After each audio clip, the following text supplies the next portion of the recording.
Welcome to the Scapegoats podcast. Here are your hosts, Matt Jamitro and Jordan Durrani, the Goats. That's definitely where everybody turns us off. It's like these fucking jokers. You may want to try something. They came with the daggers. They tried to cancel us, but we just, like our Lord and Savior Jesus Christ, we have risen. Yep, we're handling the fame all right so far. Thank you, David Bowie. But makes a man want to take things over. Speaking of which, should we start with Elon, the big topic of the week, the Twitter I feel like fiasco? we have to. All right.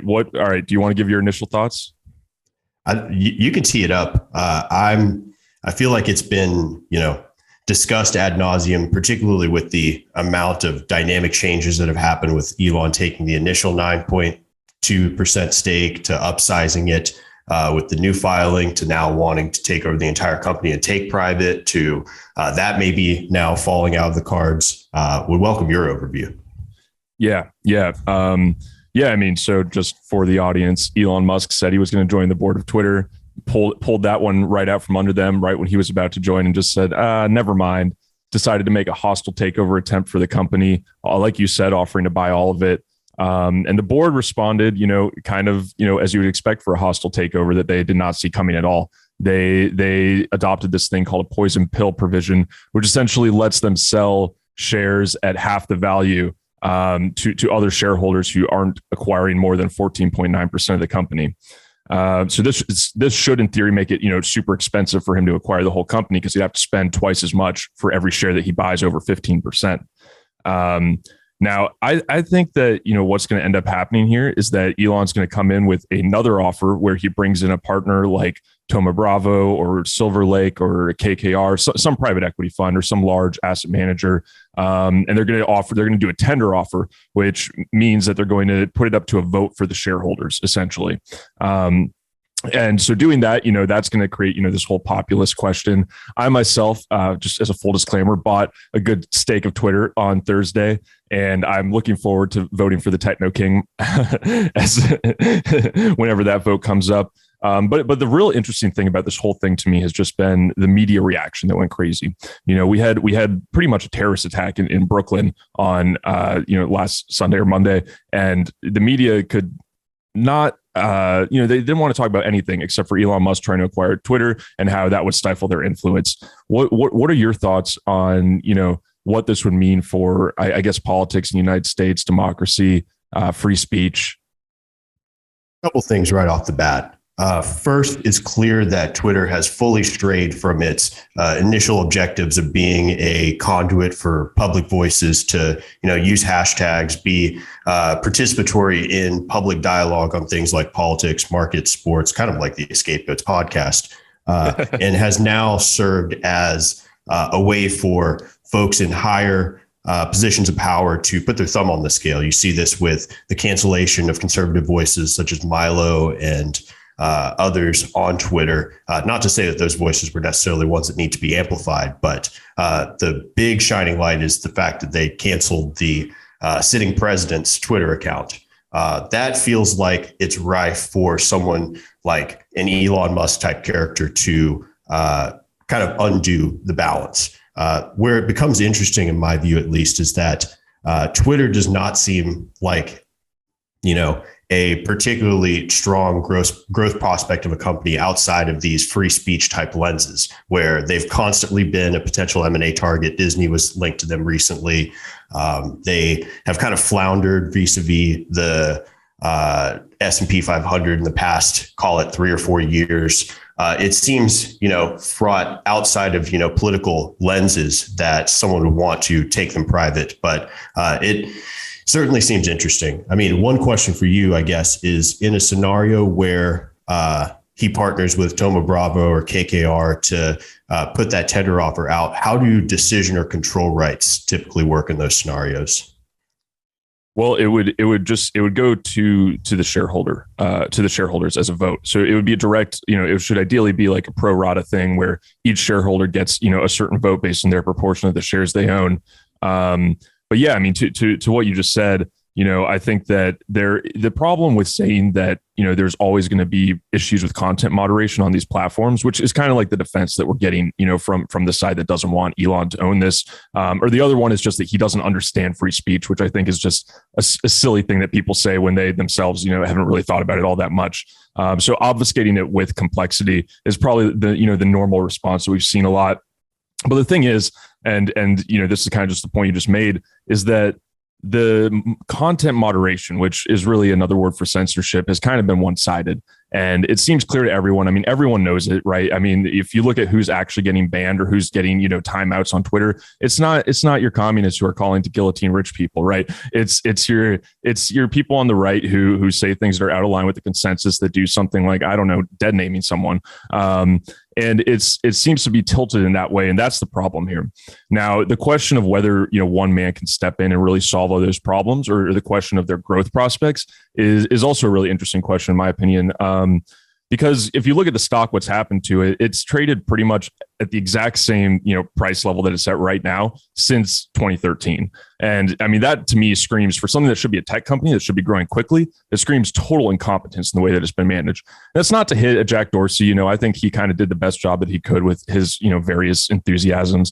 But really, I mean, they've had a bunch of, these big money power players come in. They're owned, by a lot of these index funds. The people on the board are just kind of your normal institutional people, a couple MBAs, a couple PhDs, people who also don't even have a stake in the company. I think I saw something that if you take out Jack Dorsey, the board only owns 77 shares of Twitter, which is worth like $3,000. I bought more than that on Thursday. So I have a bigger stake in Twitter now than the entire board of Twitter, except for Jack Dorsey. And yeah, so I mean, this board, the thing is, Twitter could be monetized in a much different way. They're doing it, all ad-based right now, trying to get revenue through that. And they have this little subscription called Twitter Blue that doesn't actually provide, any real useful functionality, except that you can undo a tweet after you send it for like 30 seconds. What they could really do, and I think what Elon has kind of suggested they do, is offer a better premium tier subscription where you can do, where there's no ads for you, for example. So you charge someone $10 a month instead of $3 a month. I think there is a lot of growth potential if you look at it like that. But I think that if you look at the current management and the history of the company, there's just no way that they're going to get there, anytime soon without getting rid of a lot of the people who are just super loud about, political opinions within the company. It was very articulate. I think it's evident now that we should start making the case for you to be a member of the Twitter board, especially with the amount of shares that you control, clearly more than some of the, highfalutin MBA, PhD elites that currently sit there. I feel like we can start the Draft Matt hashtag right now on Twitter, naturally, of course. Let's do it. A scapegoat should run the world anyways. We've already said that. Yeah, no, hey, my contract's up in July. I'm ready for a next challenge. Let's do it, Twitter. Free agency, baby. Also, being on a board sounds fun as fuck. You get paid like $1 million to do nothing except like vote a few times a year. It's so it's kind of like being in Congress. Exactly. Yeah, pretty much the same thing, and they accomplish just about as much. How do you think about with what you said about near-term growth prospects and the fact that they've kind of languished vis-a-vis the S&P 500, where do you see the best avenue for growth in the near term for Twitter? Is it a fold-in acquisition to some larger platform like Facebook or Google? How can they best monetize it? Because as you described Twitter Blue, that sounds like a load of bullshit. It is. Yeah, I mean, like I said, I do think one of the best avenues for monetization is going to be, doing better tiered premium subscriptions. But the other thing is that they could really just improve their margins like drastically by firing a lot of the bloated employees that they have at this point. And I think this is why there's a lot of opposition within Twitter. If you look at, All In did a great analysis of this, where if you look at the, revenue per employee at Twitter, it's like 625,000. Whereas if you look at it at Google, where they have 10 times as many employees, it's like $1.6 million of revenue per employee. So you could get a huge uplift in the terms of, your efficiency within this company without having to grow at all. And so, I mean, since what, the board should be doing for the shareholders is optimizing those profits, that the cash flow that would, ultimately, theoretically go to shareholders, that seems like the avenue to me. But I don't think it's going to happen, unless there's a big change there. Play devil's advocate, taking the lefty snowflake approach to this. If Elon were to succeed in his offer to take private at 54.20 and then is allowed his somewhat right-leaning thumb on the scale for, liberal voices to be then diminished on the platform, do you see that as just, the long arc of politics just bending backwards in the opposite direction? Or can Elon actually be a force for free speech as he purports to be? I believe in Elon. I think that he did this interview at TED in Vancouver last week, and it was actually a really, really good interview. He basically said that he thinks that Twitter should allow free speech in the bounds of the law of the country, which I don't think would tilt it towards the right. But the really important thing that he said, and this is the thing that I think has been underreported on, is that he wants to open source the algorithm. And what you see on Twitter right now is there's like all these conspiracies about, people getting shadow banned where their account isn't actually banned, but they've been demoted by the algorithm, probably what TikTok's going to do to us, simply because of the things they say, or, it's not treating people fairly in terms of how they can build a following. And the other thing is that, in some ways, they've even magnified the loudest voices by doing things like this. And really, what the inspirational thing that Elon said is like, yeah, we need to make this as transparent as possible. He said he doesn't care about the economics at all. So even though we do think that Twitter has great growth potential, as in the case I just laid out, what he's talking about here is doing this for the principle of it being a public town square, of it being something that should be transparent and that the algorithm should work that way.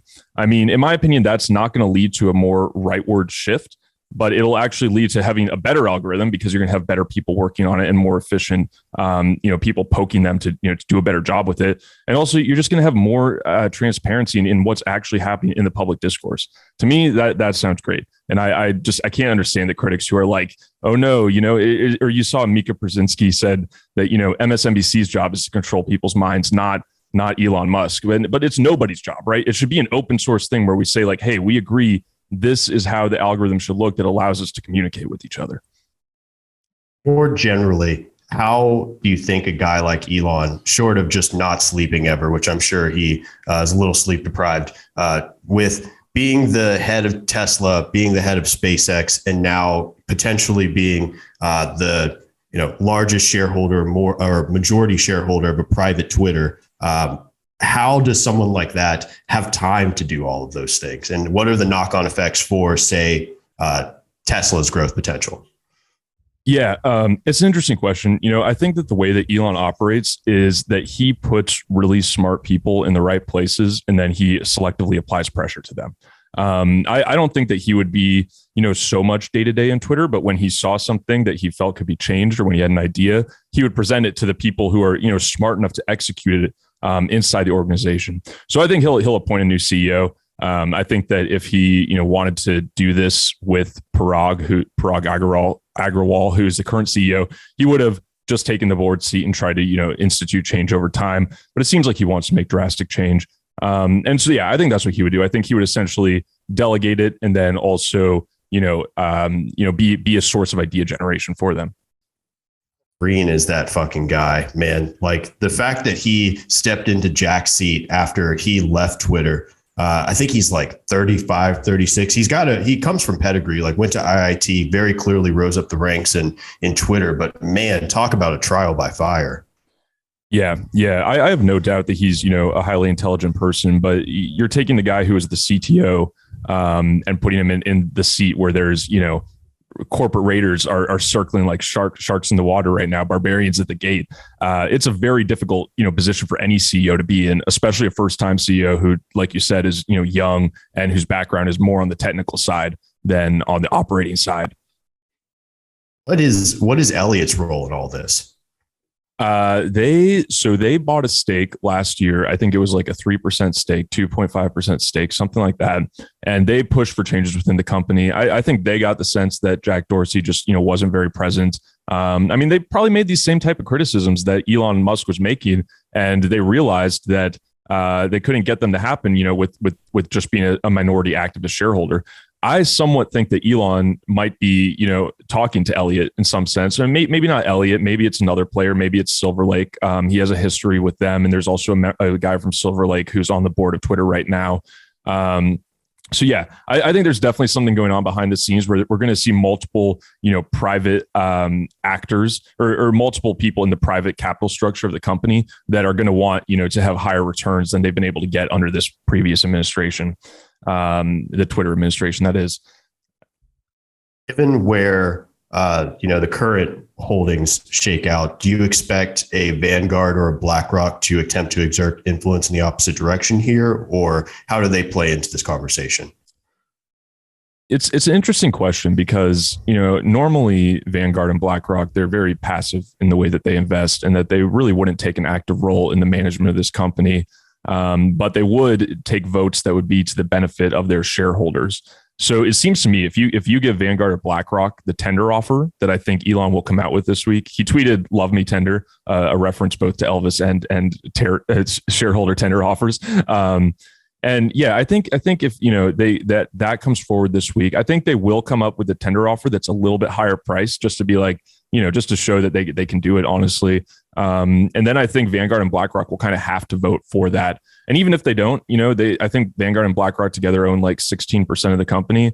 I think that the other shareholders, the retail Reddit army, will vote for Elon's way in any sort of tender offer. So yeah, I see it ending kind of like that. I mean, we'll see what happens this next week. You could see Thoma Bravo come in and say like, hey, let's lever the shit out of this. Let's put, 7 times leverage on Twitter, buy it with a ton of debt for, a $55 billion market cap.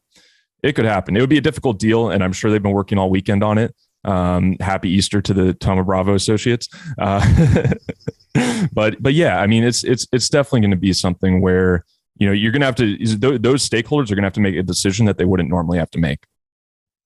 What I found funny was Goldman advising the board of Twitter and saying that the 54.20 offer was it undercounted potentially Twitter's growth prospects. And then yet on the other side of the house, the equity research arm has a sell rating with a price target of $30. That's classic Wall Street. It just goes to show you they play both sides of the trade. I mean, yeah, like you said, it's different sides of the house within Goldman's business, but I thought it was funny. Yeah. Twitter brought on JP Morgan too, who had like a $56 price target, but it's all bullshit, man. I mean, they just because they traded at 70 back when, monetary policy was at its lightest, they think that they can get back to that valuation. It's delusional, right? It was just, if once you take out the market beta, it's definitely, it's a fair offer, and he's going up 54% from where he started buying the company. I mean, come on, like it really shouldn't be that hard of a decision for the board. It definitely seems more like a, power and politics type of thing. It seems like there were some reports that like the DOJ and the SEC were trying to ramp up investigations into Tesla in response to this, which would actually be really bad faith from the Biden administration. But I don't think there's been, hard evidence of that yet. It feels like there is going to be some sort of political thumb on the scale. I'm talking a lot about thumbs on the scale. I guess I'm like Donald Trump. I only think about hands. I guess if there is some sort of political will from the administration to make Twitter turn in an opposite direction, do you think that then it goes by the way of a Facebook or a Google as the next logical buyer? Do they continue to operate in this limbo period where their shares are floundering, or post-poison pill are trading at a significant discount to where they were like 2 or 3 weeks ago? What's the near-term outlook if Elon falls through? Yeah, I think that, and this was actually something that Jack Dorsey tweeted this week, which is that the problem is that Twitter has always been for sale since it was a public company, right? They've always kind of just been like, maybe we should have someone else step in and run this thing.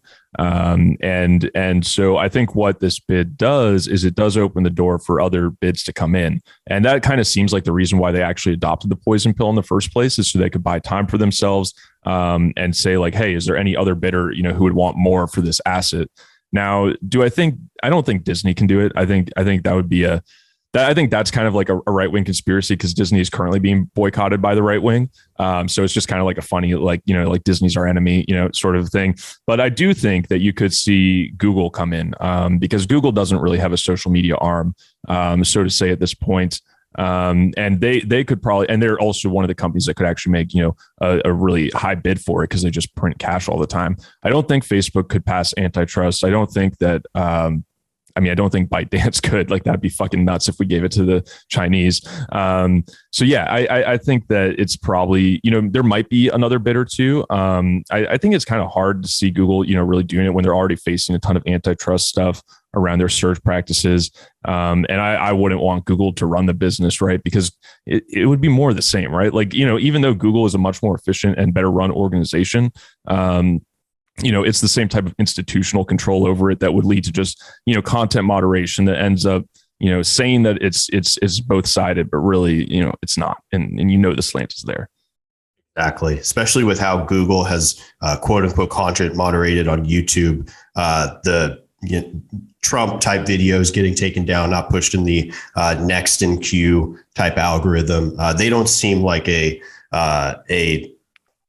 particularly strong voice for the free speech type narratives. And the point about antitrust is a salient one. I think that naturally rules out Facebook, given how aggressive the DOJ and other congressional actors have been in kind of parsing out their previous acquisitions of Instagram and WhatsApp as not exactly great for consumers.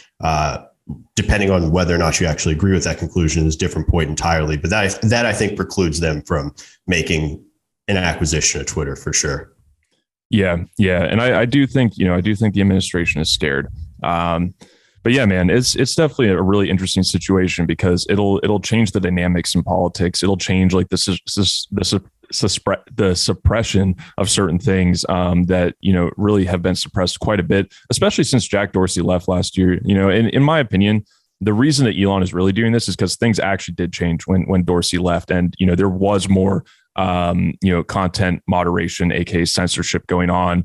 And I mean, the real specific one that's interesting to me is that there's this conservative satire site called the Babylon Bee, which is really, they're just like these Christian dudes who like satirize, the left at this point because it's something you can lampoon.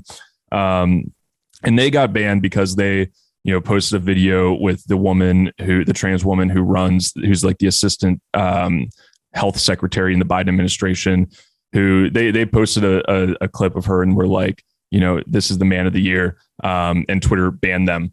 And Elon apparently called, Elon had done an interview with them just this past winter, and he called the CEO of that company. And this is what the CEO said, at least. He said, "Hey, did Twitter actually suspend you guys for this? Like, that's crazy. I might need to buy Twitter." Like that, this is the kind of thing that actually causes, Elon to think like that. Right. So yeah, there's definitely changes coming to the way that, content is dispersed online. But yeah, maybe we should get into some other stuff. I feel like the Twitter thing has been beaten to death this week, and we're only going to get some more news on it pretty soon here. Exactly. To me, it was really interesting that this story kind of covered up the fact that 29 people were shot in a Brooklyn subway last week, and it definitely seemed to me like part of the reason why it was covered up was because this guy, Frank James was his name, was really into identity politics online. And to be fair, like he seemed mentally unhealthy. But the fact that this wasn't reported, as a terrorist attack, that the whole coverage of it like went away immediately seemed really weird to me. I don't know. Any thoughts on Brooklyn? It was wild that he got away. The fact that he was able to orchestrate such a terrible attack in the public transit system and manages to, flee from the scene. All reports that came out after the fact was that he was I think they described him as a heavy set individual. That feels a little politically correct. They should just call him a fat guy.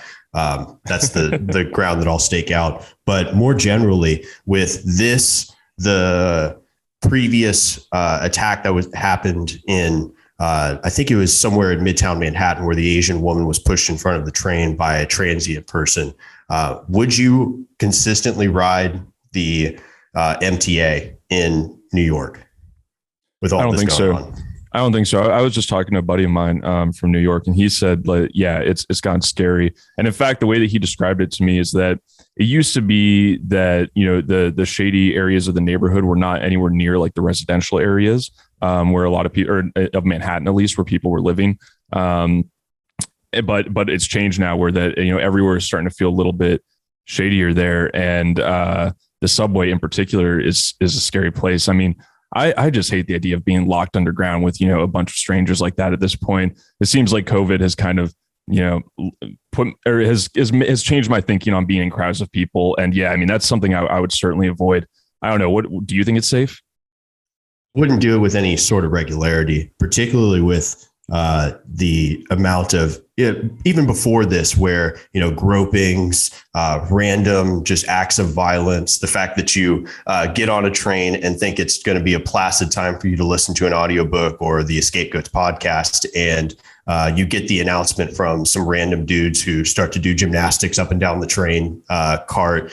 Like, there are a bunch of just ailments and preclusions from you actually having like a decent ride up and down. But the fact that there's these problems exist within the US's best quote unquote system of public transit only speaks to what is likely to be a near-term trend of continued underinvestment in public transit because of how fraught it is from a safety perspective, and that making it less likely for folks in positions of choice to continue to ride it. Like I think Eric Adams had a pretty strong point about this, which he got on the local news and was like, I thought Black Lives mattered. And the anchors of the news station were frankly shocked that he would say something like that. And I think it's a fair point that when the George Floyd protests happened, and they were very justified in doing so and taking to the streets for the killing of an unarmed man by police officers, you then have to take the same perspective and see unjustified killing, his heinous killing of people of color by another is, it's tragic. It's sad. Yeah, definitely. And I think crime in general is, there's definitely, these are definitely tragedies that we're talking about, but it seems that crime is becoming a much, bigger problem. Like, I sent you that video this past week of a follow home robbery that happened right outside where I work. And this woman she was in her car. She had just come out of a jewelry shop. The guy comes up next to her car, breaks the window to her car, threatens her with a gun. She tries to drive, but she can't get away because it's in downtown LA. And the traffic is bad there. She gets out of her car to run away from these dudes. They chase her down. It looks like a video straight out of GTA, out of Grand Theft Auto. They literally, run into her, flip her over their car with their Dodge Challenger, and she lands on the side, on the street, throws her watch because that's what they were going after. The dude hops out of the car, grabs the watch. They get back in the car and they run away. And this is a street that I drive, every single day. There was an article in the LA Times that said that there are, 17 gangs now in LA that are doing these follow home robberies where they literally just look for people who look wealthy and then follow them home and try to steal shit from them. It's definitely a weird time. I mean, I think everybody, especially in this city, sort of has their heads on a swivel. And I'm sure the same is true in New York. It seems like we talked about this a little bit last week, but the criminal justice reform seems to be really changing. I do think that, being tougher on crime is going to start being more acceptable. I mean, as far as the identity politics side of it go, I think it is interesting to note that the Frank James was Black, and he, shot, and he had recorded all these videos about, like Malcolm X, about, but I mean, the problem is that he did all this while also recording stuff that showed that he was like mentally unstable. And the media kind of one-sidedly, reported on him and said that, he was just this unstable, heavy set guy without giving any actual descriptors to the guy. You wouldn't have any idea of, the type of terrorism that was actually, unleashed there in Southern Brooklyn. So, yeah, I mean, there's so much that goes on here where it's like there's a cloud of information, and then there's this whole like narrative that's being used to, push certain things without actually talking about, the truth of what's happening on the ground. I don't know. This topic is kind of disheartening, though. I'm realizing I don't know how much longer we want to go on crime here. It's just to end it on this point. I think you raised a very interesting side discussion, which is that there were clearly leading indicators of his instability, his willingness to, take extreme actions in the name of ideology via these videos that were posted online. If that is the case, and there typically is leading indicators of terrorist attacks, is the response to that more monitoring of that type of content that is posted on the internet in order to quash future terrorist attacks? Is that justified? Yeah, I mean, this is the type of thing that, you would imagine would have been taken down, but it wasn't at all. And I do think that this guy had been arrested before. Like, I think he was put in a psychiatric ward in like 1997. It seems to me that we need to have, we need to have better systems for finding, people like that, and for being able to figure out, when things like this are going to happen. But at a certain point, you have to ask, where do we divide the line between that and causing a total surveillance state, a Minority Report sort of thing, with AI getting so good these days. And, to me, it seems like we need to have, better adherence to the rule of law in general.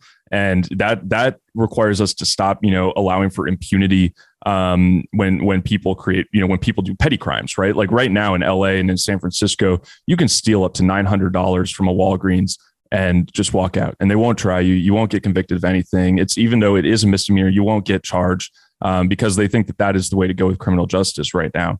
And the fact of the truth is that that's just eroding, certain norms that were in society, and making people feel like it's okay to have this free for all attitude.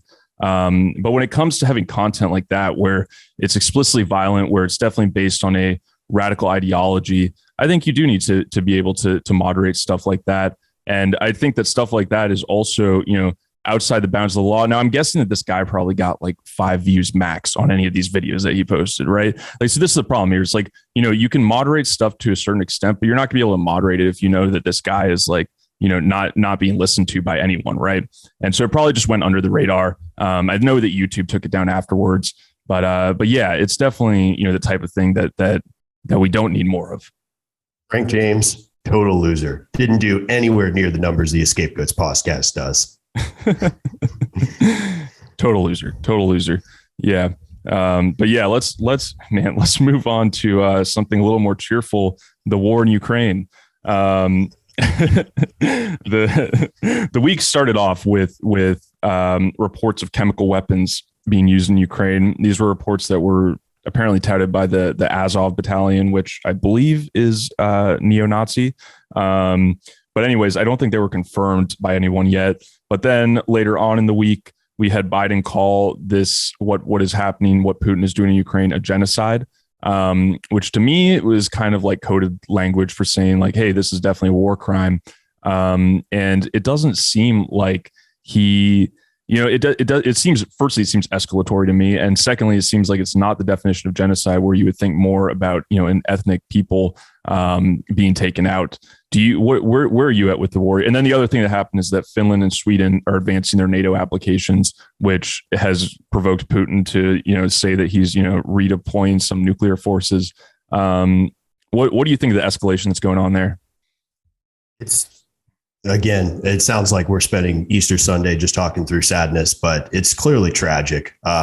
I read a report that with the Russian forces leaving Kiev recently, there were the discovery of about 900 to 1,000 bodies that they expected or assumed were just completely executed. Like, they were women and children. It's clear the type of war atrocities that are, prevalent in a long-standing conflict like this that continues to drag on. The second point I'd make there is that I find it kind of interesting that Joe continues to escalate his charges against both the Russian regime and Putin more broadly about how he classifies them as war crimes first, then as genocidal, all to say that we are clearly escalating our rhetoric versus the Russian Federation. But more specifically, I don't know what the utility of doing so exactly is. We haven't really ramped up any sort of NATO presence within the region itself, aside from the moves that we made a couple of weeks ago.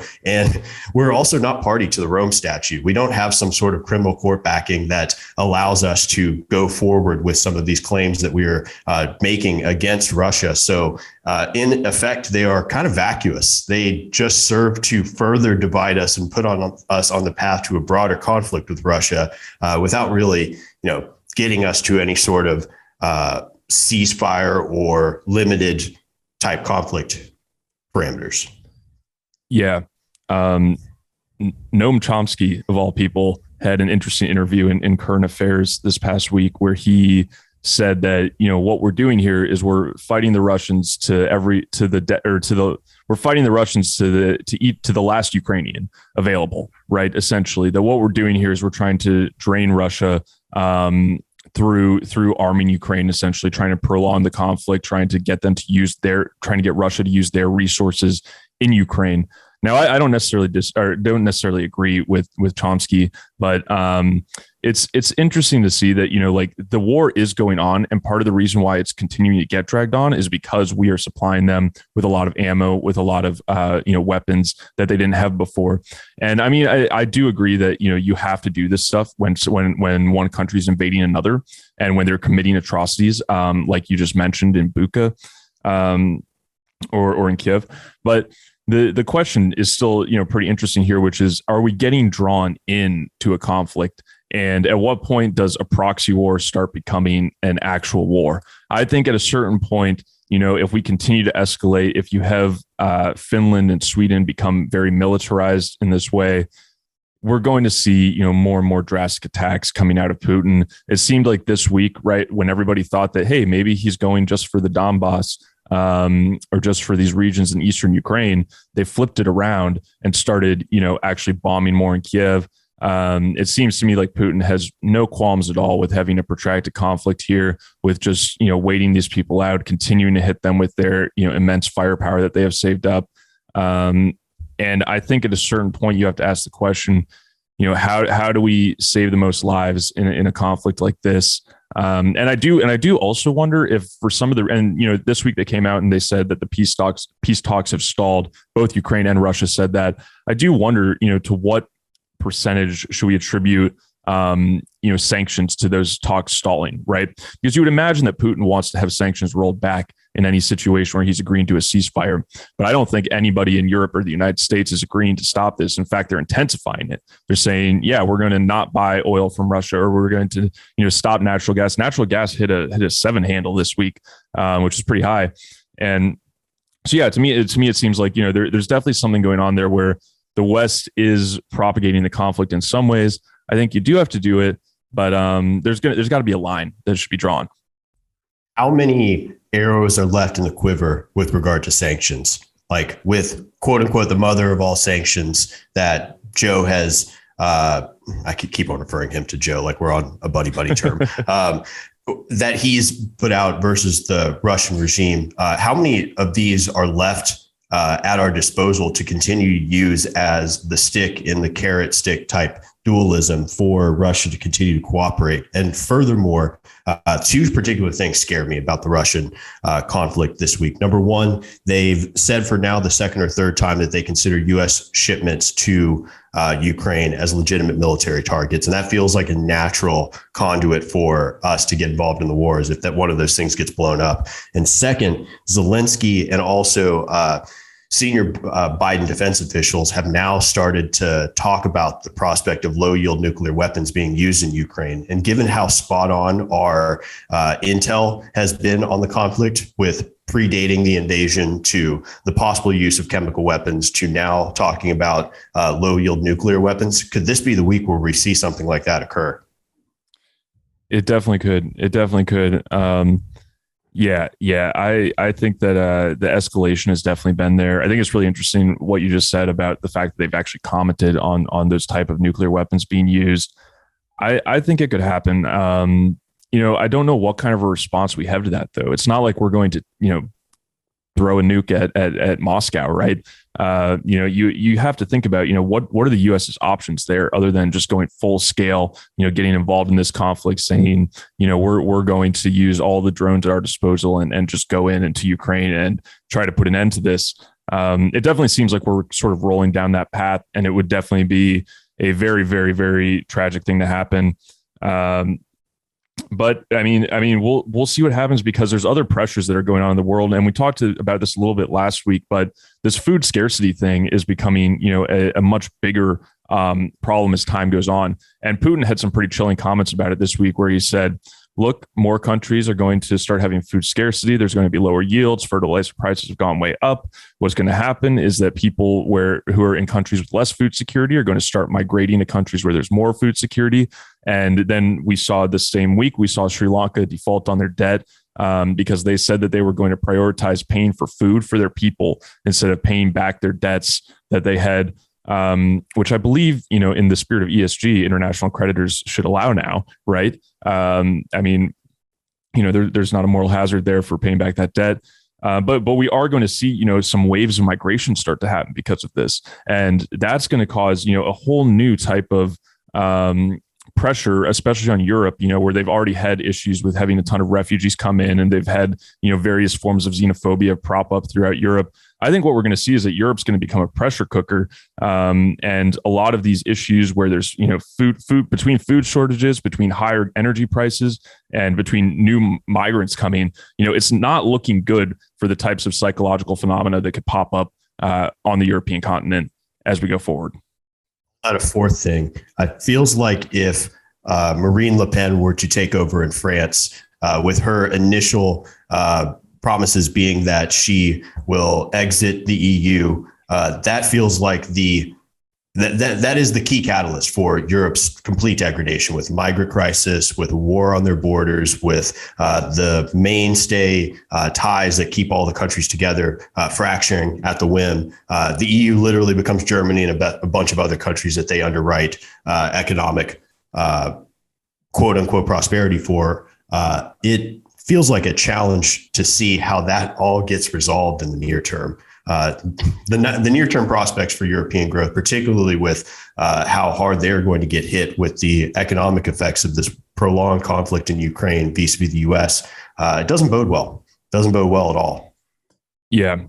And definitely Le Pen taking power in France would be an absolutely crazy transition. I think it's also interesting that Germany is so reliant on, or they've been the most reliant on Russian resources, right? On natural gas coming in over Nord Stream. I think that, we could definitely end up in a fractious period. Certainly, I hope that, we'll be able to stop the conflict before then.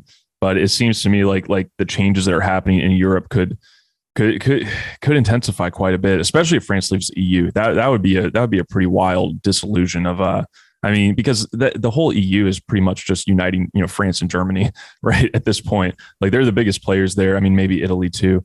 But yeah, that would be crazy. Can you imagine if Trump still had his Twitter account? He would be spiking the football so hard about NATO, about the EU, about the fact that Germany was basically completely reliant on Russian energy production to further their just to fuel their country.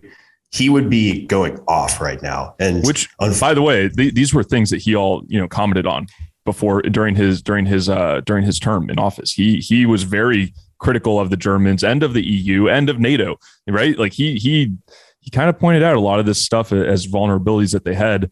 Now, he kind of took like a crazy way of going about it, and probably didn't convince many people at the time, which was the detriment that I guess you would put against someone who's not really a statesman being in that seat. But his ideas have kind of come to fruition in a lot of ways as we've moved into this more nationalistic period of deglobalization. Does this all serve as just another reason why Republicans will take the midterms and why Biden at best will serve 4 years?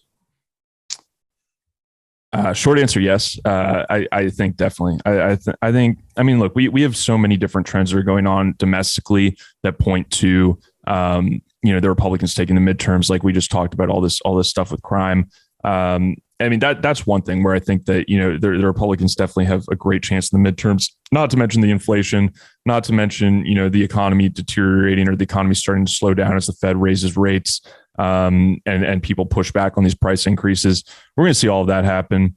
And I mean, maybe Biden's only hope of winning the midterms is like canceling student loans right before the midterms, which it just seems like a sort of ridiculous sort of, stimulus for the economy when it's already inflating. And yeah, I mean, on the international front, I think the Republicans probably are looking at the Democrats and being like, you guys have, really put us in a quagmire in a lot of different ways. I think they'll focus more on the at-home issues, though, certainly. All doom and gloom. It's kind of fraught. You have any happy news for us? Should we just talk about sports and distract ourselves? The Timberwolves had a great start to the playoffs, beating the Grizzlies. That was fun to watch. Made a nice bet there. I don't know what else is going on. Feels like we're in kind of a lull. I mean, with March Madness ending, the Masters are over, baseball just kicked off, but it's kind of in that period where it's tough to really give a fuck about it because you got 150 games left. We're definitely in a little bit of a dead zone when it comes to sports. It's kind of tough. I guess that's why everybody and their mother is paying attention to foreign policy and politics, the sport of our time. Yes. Foreign policy is quite the contact sport these days. I guess like as the NBA playoffs get going, that'll be the most interesting thing. But sports kind of not so much. I wanted to talk about a few things with the markets. If you're down for that. So mortgage rates hit 5% this past week. I'm curious what your thoughts are on the real estate market. Whether people should be buying houses, what's happening. Like, are we in a period where it's just overheated right now, or are prices going to come down? What's going on? I think there's room for prices to correct, particularly in the near term in some of the hotter markets at Austin, Nashville, some of the like more tertiary markets like Boise, places that have benefited from the COVID outmigration from the larger cities, going to more tax-friendly environments, business-friendly environments, better weather type areas. But the short answer of it is I do not think that housing is about to crash precipitously, given where supply constraints continue to exist in some of these hotter markets where construction costs continue to rise. Land use is still a big determinant of developers' ability to continue to build in these environments. And more generally, I think that while there may be near-term pain, I don't think that a lot of these buyers on the margin are concerned too much about a 25 or 50% move or 50 basis point move in their mortgage rate. It's more about buying in the right neighborhoods and owning long-term, where in housing there exists a natural hedge vis-a-vis some of these economic forces where you can just live in the house forever and continue to potentially be able to time the market in the next boom cycle more generally. But one interesting knock-on effect that I've seen from rates going up precipitously is that timber prices have crashed like 30 or 40% in the past month as a knock-on effect to mortgage rates being this high. If I was a realtor, I would say that the good times are behind us. But if you bought a home in the last 12 or 24 months, you're probably stuck in it for the moment, but I don't think the roof is falling metaphorically. Interesting. Do you think that is largely just like due to supply constraints? I mean, it seems like timber or lumber's gone down because, there's been less building activity, right? Or new home building activity. But one of the things that I keep hearing about the real estate market is that there's just not enough supply of homes right now. And the other thing is that, companies like BlackRock and Blackstone are buying up a ton of the single family residential units. I'd be curious what you think about the supply side and, whether that's limited. It's very limited. And I think it largely is due to these archaic municipality type regulations that exist with long dated entitlement periods for developing new homes in these areas. In order for housing affordability to actually come down in the same vein that all policymakers would like to purport is the case, they have to start loosening these land use laws. I mean, California is a shining example of this. California, it feels like almost overnight or over a short period of time could make housing affordability a significantly more attainable if you just reduce the entitlement period, make the permitting process a bit less cumbersome. You reduce the forces of NIMBYism to prevent new development from taking place, and more broadly, just allow a more dense living environment for some of these folks to habitate in. You don't need your like 5 or 10,000 square foot McMansions in every block in America. You just need more dense product that allows folks the opportunity to benefit from, the single family lifestyle, backyards, good schools, ability to walk their dog in places and let shit all over their neighbors' yards. Like have just, this, it's part and parcel of the American life. And, we don't allow that today with the way construction pricing has gone and the way the, big bad government continues to stand in the way. Yeah, that's such a poignant point about California, because they keep talking about it, but they're not doing anything. Particularly Gavin Newsom, who loves to take a photo of himself at a homeless encampment picking up a little trash, but then doesn't actually do anything to make these things go away. It seems so clear to me that these zoning regulations need to be changed and moved back. And I mean, what's happening in California is just crazy, because they're protecting the views of rich people who live in the hills, essentially. And in LA, I work in a skyscraper that's downtown, but you look out over the city and it's just totally flat. There's not, buildings that are higher than, five floors. And it looks just like a total, it should just all be, one flat, residential, totally spread out city. But in reality, LA needs a section of it that's kind of like Manhattan, where there's a ton of high rise living that needs to be built out. And thankfully, I do think we're starting to see the other side of this. My boy, Rick Caruso, who's running for mayor right now in LA, finally took the lead. He took the torch from Karen Bass. He is now up in the most recent poll at 24%, 23%. The prediction markets have moved significantly from 25 cents on the dollar to 50 cents on the dollar. And I'm pretty hyped about that, because this is a guy, he's a billionaire real estate developer, but he's running as a Democrat to be mayor of LA. And he previously turned around USC after the various scandals they had with sports and with students getting in for bullshit sports. And he's really changed. He really changed USC when they brought him in. But he also used to be the president of the police commission of LA. And during that time, crime went down 30%.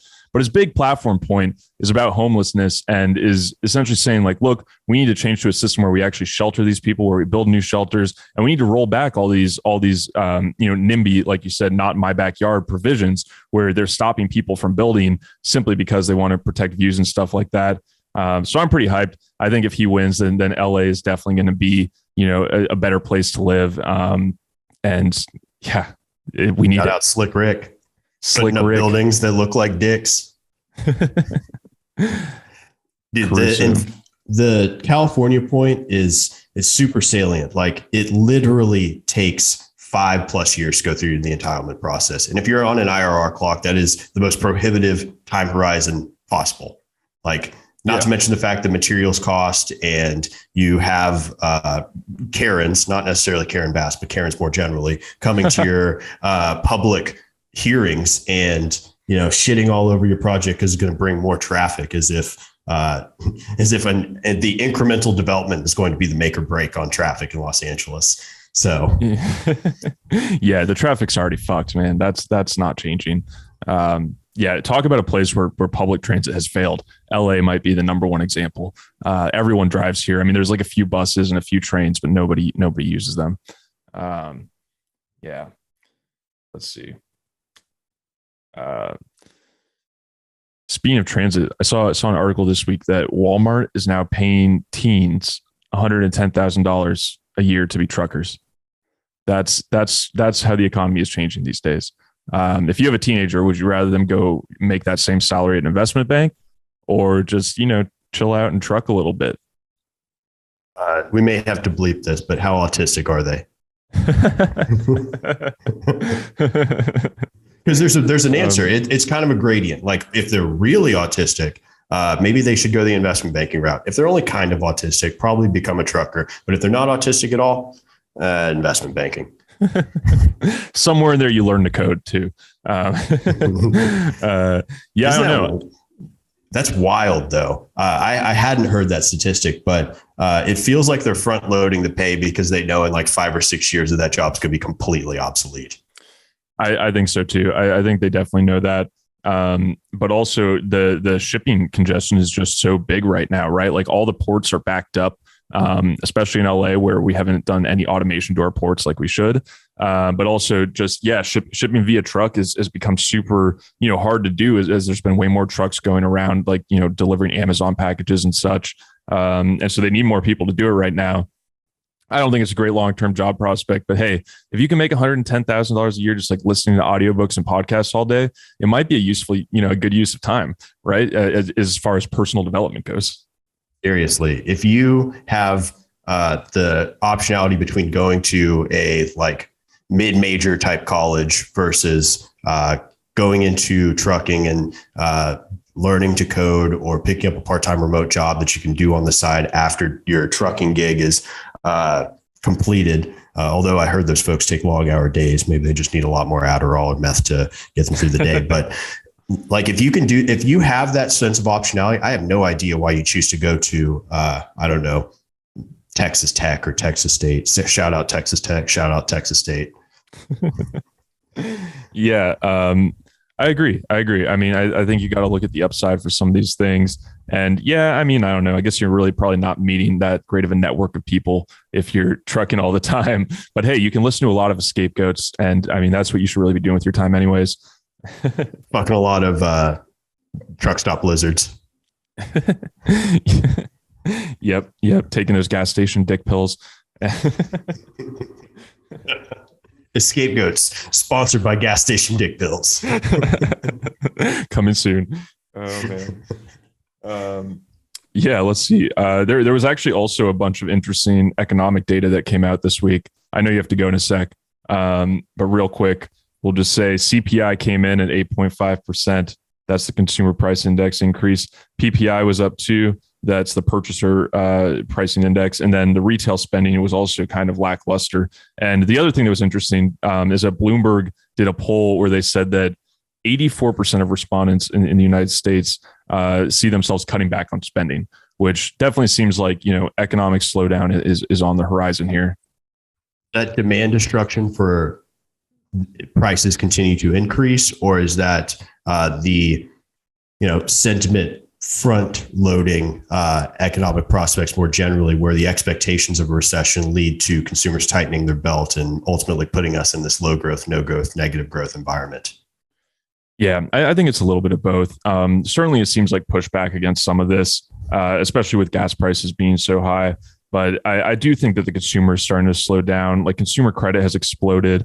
A lot of people taking out various loans and types of credit that might not look so good if they're not able to, keep the economy hot, or if people start losing their jobs. That type of stuff could end up with, over levered consumers who then can't spend as much, have to tighten the belt.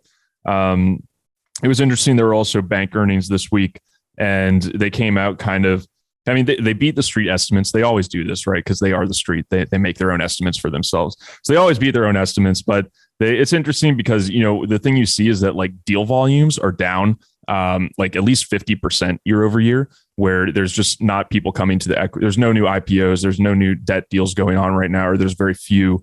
And then they made more money on the trading because there's been volatility in fixed income and equities markets. But then they're also making more money on net interest income, because the interest rates are going up, they can secure your deposits at a low interest rate that they pay you, which is, they practically pay people nothing these days on deposits. And then they can, save that at a higher rate when the yield curve is steeper. So the banks have been doing all right.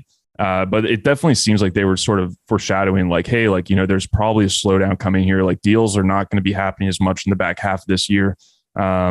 And yeah. So these next few weeks of earnings are going to get really interesting when we see, the more cyclical companies start reporting their margins compressing. And yeah, I don't know. I mean, it'll definitely depend on the growth expectations as to what the market reaction is. Any thoughts on, I think Tesla reports earnings this week. Is Elon putting his interest out in the open for taking Twitter private? Is that a leading indicator that Tesla is going to have a bang out quarter, or is that a distraction from a bad quarter that Tesla is about to have? I think that Tesla is probably not going to have the greatest quarter. I mean, the thing is, they're selling all the cars they can produce. So it's kind of hard to like Teslas are sold out like 6 months from now, right? Like you can't get one for 6 months for most models, except for like the higher end ones. But so I think their quarter will probably look fine. I think they one thing they do release before their earnings is they release the number of deliveries they did in a quarter, and those looked fine. But I think they're down a lot in China, where they're having all these problems now. I think now there's 400 million people who are locked down in China. There's some serious like human rights type violations that they're going on there during this quarantine, which is just going, unnoticed by the U.S. corporations that operate there, by the companies like BlackRock that exactly, it's kind of totally fucked. But yeah. So that's all complicating the picture too. I think they'll probably do less international sales, the same amount of domestic, and growth prospects might come down there. They'll probably say, lithium, nickel prices are going up so much, and even though they've locked in long-term contracts, they still got to get a lot of that stuff. So yeah, you could see Tesla's growth expectations slow down here too. Wasn't he also talking about basically vertically integrating his supply chains such that the lithium and nickel mining would be done by Tesla themselves? How can he continue to spend on things like that? Yeah, I think they actually bought a small lithium miner. There was a report that they were going to buy this lithium miner, and the stock ballooned, and then the CEO of that said no, this was fake news. So Tesla was not buying that company. But yeah, I mean, he said we might actually need to mine lithium, which lithium is a resource that's available like pretty widely in many countries. It takes a sort of rigorous process to mine it. I mean, the fact that they could vertically integrate like that just shows you, how dire the situation is getting in terms of global commodities. That explains why, Goldman's commodity desk had a bang out quarter this past year, or past quarter, despite the fact that investment banking revenues were completely crushed by the lack of deal activity. There's my bold and potentially wrong market pick, is that there has been a lot of space taken up in very commercial real estate oriented, but a ton of space has been taken up in new shiny office developments by law firms that have had incredible quarters or incredible years post COVID with the amount of deal activity, SPACs, IPOs, and the like for that naturally engage these big law type tenants to bring folks into the office and sign leases at higher rates. That feels like it's going to go entirely by the wayside. I mean, these are the types of companies as well that are paying starting associates like $250, $260. There's a bidding war for talent going on. Those knock-on effects of a lack of deal activity will start to simmer and shake through an already fraught real estate environment. So short the office REITs. Not financial advice. Not financial advice. Yeah, we'll have another disclaimer. That's a great point. I think actually Blackstone they rebuffed on a building that they were going to buy, or they let a building default or something. There was like a $300 million building that I think this would happen. They defaulted on it and just let the asset go because they didn't want to deal with refinancing it or something like that. I guess I really kind of crazy. I mean, it speaks to how the fact that debt markets in office real estate are completely fraught right now. Like, good luck refinancing any assets that are 60% leased, under rented, underutilized. And B, it kind of, on the flip side of that, does speak to the notion of flight to quality, because if I believe so, that was like a 80s or 70s vintage Midtown Manhattan office building. And if you're, one of those law firms that I guess is experiencing, solid growth and the ability to continue to pay nose picking associates like $250, $260K right out of law school. Do you want to be in one Vanderbilt, or do you want to be in the place that still smells like cigarettes because Don Draper had fucked a bunch of secretaries in it? Like, choice is clear. Absolutely. Yeah, man. I cannot imagine running a law firm right now. Just mostly because I just never would be in that position. But I think all companies are sort of making that type of decision. I thought it was interesting. I think Google invested a bunch in office space, or like the tech companies have bought a bunch of office space. But I think, this is just some weird capital allocation ploy by them where they think they're, being contrarian in the market right now. And some MBA has pitched this, but I don't know. Didn't Elon even talk about using Twitter's HQ in San Francisco as like a homeless shelter? Like, yes. That's and the funny thing is that Jeff Bezos responded to him and was like, hey, Amazon actually does this in Seattle. We have like a homeless shelter. And he's like, it's great for employees who want to volunteer. fuck you, Bezos. No, and Elon responded to him and was just like, great idea. Billionaires jerking each other off. Yeah. Billionaire media moguls, the usual. Yeah. Democracy dies in Jeff Bezos's IRAs. Man. Yeah. Do you have to go or? I think Jesus is calling my name, unfortunately. Yeah. Happy Easter to everybody. Also known as 420 in some cultures. Happy Passover. Happy Ramadan. Drink a lot of communion. Tax day. Did you get your taxes done? No, I still got to do it. It's on the list. Episode 3 is going to be like, well, I'm kind of IRS is after me. Fuck. And now I'm on the board of Twitter somehow. This scapegoats thing is going exponential here. I love it. Hashtag draft Matt on Twitter or Titter. Yes.